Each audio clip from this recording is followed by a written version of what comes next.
We have seen the very best in the American people, and we have seen the worst. The best doctors, the best nurses, the best medical professionals working round the clock, putting themselves in harm's way. We have the best scientists, medical researchers making historic strides in finding treatment options faster than ever before in history. We are now all blessed to live in a country to have so many gifted and talented people working this hard. Members of the U.S. military, they are now assisting states nationwide, the best of the best. And breaking today, the president just issued an executive order bringing reserve forces back online as active duty personnel. The president also invoked the Defense Production Act, mandating that General Motors produce thousands of new ventilators. Why? They were acting too slow. Look at your screen. GM now joins all of these other great companies. You can see that on your screen, that move heaven and earth to produce the masks, the ventilators, the medical equipment, the emergency supplies, and get them delivered, all these life-saving products, all over the country, where and when needed. And just today, airplane giant Boeing announced that it would also be producing much-needed face shields. These corporations, they do deserve a lot of credit. So does the president. So does his task force. They have led from the day one. Yeah, when they were being called xenophobic and racist and hysterical and fear-mongers. From public-private partnerships to drive-up testing sites, soon-to-be home testing sites, the travel ban, the paradigm shift. How we will deal with future pandemics is now literally being rewritten and unfolding right before your eyes. This is now history in the making. Now, sadly, there are some people, I'm glad it's a minority, who are so afflicted with their rage, hatred, and Trump derangement syndrome, they won't give him credit for one thing. Last night, I touched on the incessant, never-ending, constant complaining, and frankly, lack of accountability of that guy, New York Governor Andrew Cuomo. His state is the epicenter of the coronavirus in the United States. They are facing a real crisis. New Yorkers need and deserve help, and the president has rightly directed the full, complete support of the federal government. Unprecedented assistance has been given and will be given as promised. Billions of dollars in federal funding. Chuck Schumer said at least out of this bill, $40 billion that was signed into law will go to New York. On top of that, that U.S. Navy hospital ship, it will be leaving tomorrow. It will be in New York Harbor on Monday. 4 temporary hospitals are being erected by the Army Corps of Engineers. Donald Trump is making that happen. And look at your screen. Another 1,000-bed hospital set up by FEMA. Look at that. That's at the Javits Center in Manhattan, in New York, to prepare for potential overcrowding. That's 5 separate hospitals the president has secured for Cuomo, the state of New York, the city of New York. The president also sent the National Guard to help with the state with logistics. And he said, more than 4,000 ventilators alone this week. Everything that New York will need, Cuomo has requested, the president has delivered. But, you know, I watch day after day, and he says, and he talks with such great authority. You know, these politicians, all talk, no action. That's what we're getting from Cuomo. It sounds great, sounds authoritative, sounds wonderful. Came on my radio show for 40 minutes. Yeah, we'll all work together. Today, he had nothing but more whining, bitching, and complaining. It's getting pathetic, Andrew. What are you doing, and why didn't you prepare better? We'll examine this. Take a look. Were there ventilators found in a storage facility or something that the president is claiming that there were ventilators found that they need to be distributed? Is there any truth to that? That is incorrect and grossly uninformed. The point is, we have ventilators in a stockpile, and we didn't send them to the hospitals yet.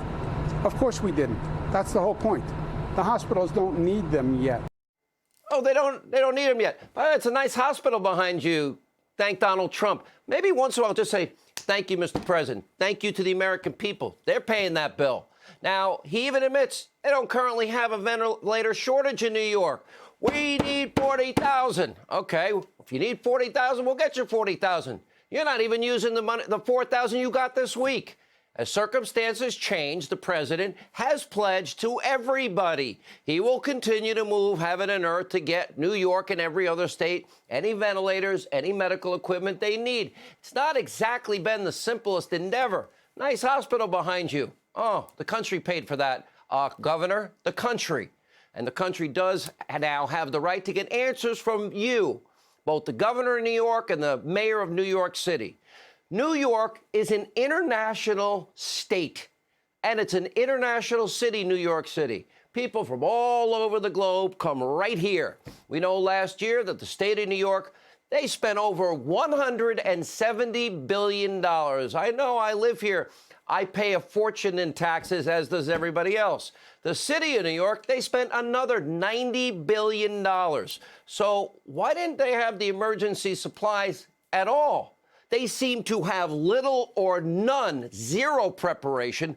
What part of being the #1 terror target in the country did they not seem to understand? Because you got millions of people highly concentrated in a very small area. How is it possible you were not prepared for emergencies like pandemics, close proximity, millions of people? Yeah, you would be most likely to have the most difficulty.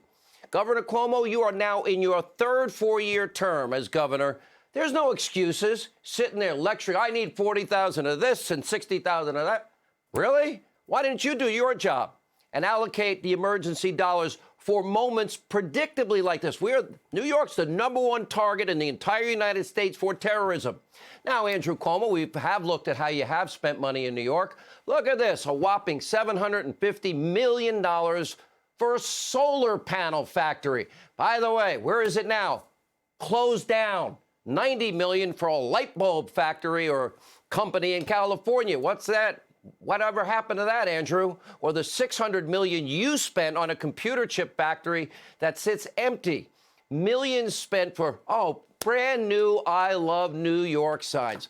Governor, I have a question for you. How many ventilators, how many gowns, how many masks, how many gloves, how many respirators, how many generators, how much fuel could you have stored and have purchased with just some of that money? And yet every day he goes out there, need this, I need this, he needs this, not going fast enough.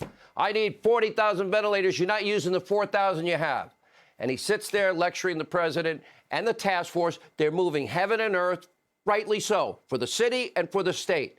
How about saying thank you to the American people? They're making that happen for you. The president and his task force, they're making that all happen for you. Great photo op in the hospital they built for you.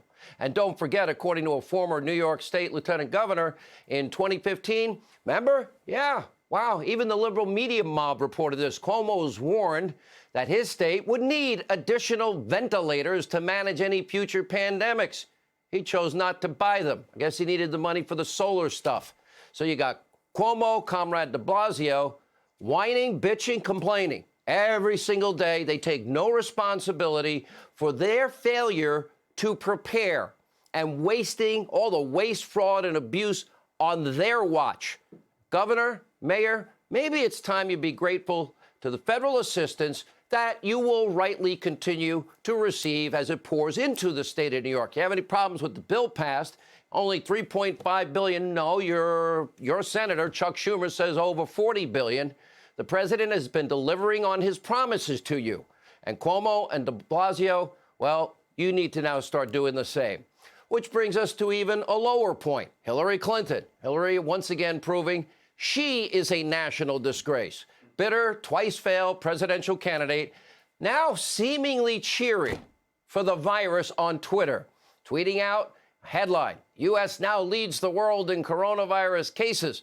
I guess she probably believes the Chinese propaganda. Along with a message, quote, he did promise America first. That's a new low even for her. Hey, Hillary, people are sick and people are dying. And thank God that vindictive, angry attention seeker is not president because she lost.